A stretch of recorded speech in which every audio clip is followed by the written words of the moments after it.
Ésaïe, chapitre 23. Oracle sur Tyr. Lamentez-vous, navire de Tarsis, car elle est détruite. Plus de maisons, plus d'entrées. C'est du pays de Kittim que la nouvelle leur en est venue. Soyez muets d'effroi, habitants de la côte, que remplissaient les marchands de Sidon, parcourant la mer. À travers les vastes eaux, le blé du Nil, la moisson du fleuve, était pour elle un revenu. Elle était le marché des nations. Sois confuse, Sidon, car ainsi parle la mer, la forteresse de la mer.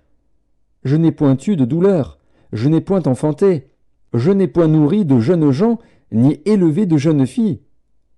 Quand les Égyptiens sauront la nouvelle, ils trembleront en apprenant la chute de Tyr.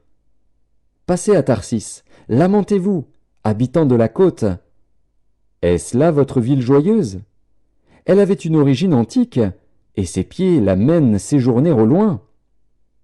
Qui a pris cette résolution contre Tyr, la dispensatrice des couronnes, elle dont les marchands étaient des princes, dont les commerçants étaient les plus riches de la terre?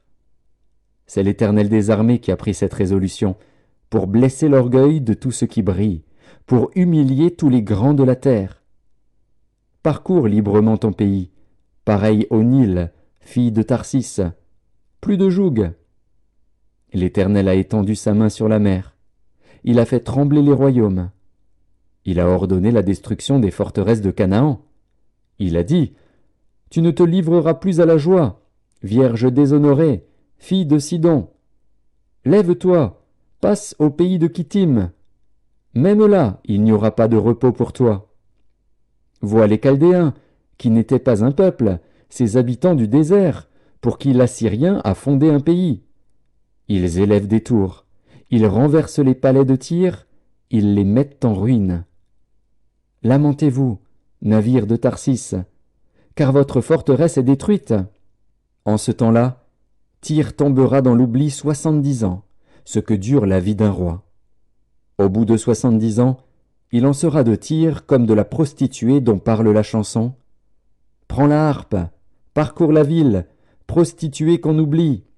Joue bien, répète tes chants, pour qu'on se souvienne de toi.